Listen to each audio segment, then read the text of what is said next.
All right, today we're diving into something pretty huge, a promise of a cure for heartbreak.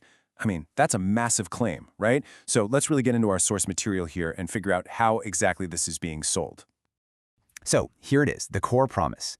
Bring back happiness and harmony in your relationship. And notice, it's not just about a quick fix. We're talking about both happiness and harmony. Those are two very different things.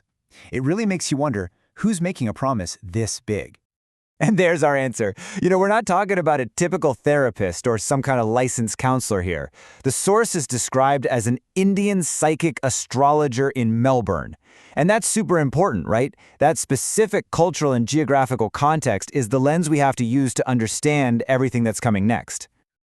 Okay, so when you make a promise like that, you've got to have a method, right? You can't just throw that out there. And what's interesting is, the source doesn't hide it. It actually lays out a very specific game plan it says will get you that happiness and harmony. And this is where we get to the heart of it. The whole method really comes down to one single concept, Vashikaran. Now, if you've never heard that term before, don't worry. According to the source, this is the absolute key. This is what makes it all happen. What's really striking here is the focus. I mean, they're not giving you a bunch of different options or therapies. Nope. The text is incredibly direct. It funnels all of your attention to this one single practice, basically saying, this is it. This is the solution. So, how does the source actually define Vashikaran? Well, it calls it a powerful remedy. The language here is super deliberate. This isn't some vague spiritual idea. It has two very clear, very tangible goals. First, reunite the couple, and second, restore that emotional connection. But it's not just Vashikaran on its own. The source presents it as part of a three-piece toolkit. First, you've got the main event, powerful Vashikaran. Then, that's backed up by these things called love remedies. And the whole thing, the foundation of it all, is what's called proven astrology.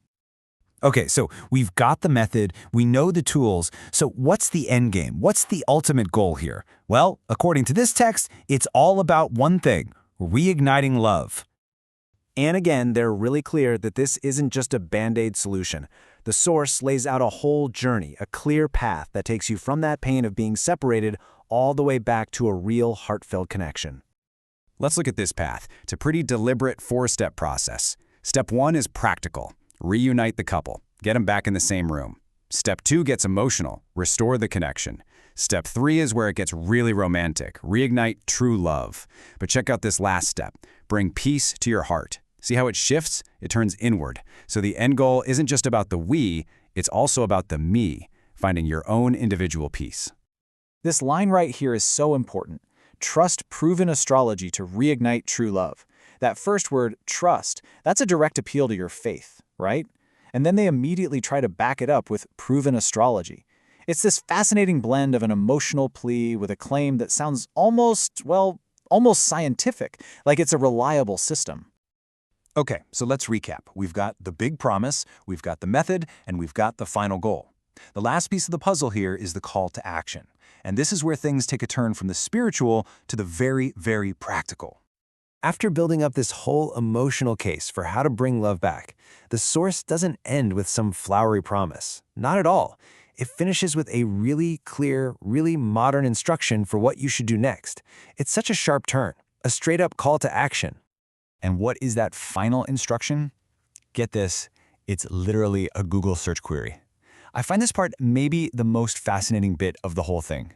You have this ancient kind of esoteric practice, Vashikaran, and the way you find it is through the most modern tool we have. It's a perfect little snapshot of how old traditions meet the digital age. So that really leaves us with something to think about, doesn't it? When you see ancient remedies being marketed on modern search engines, what does that really say about us?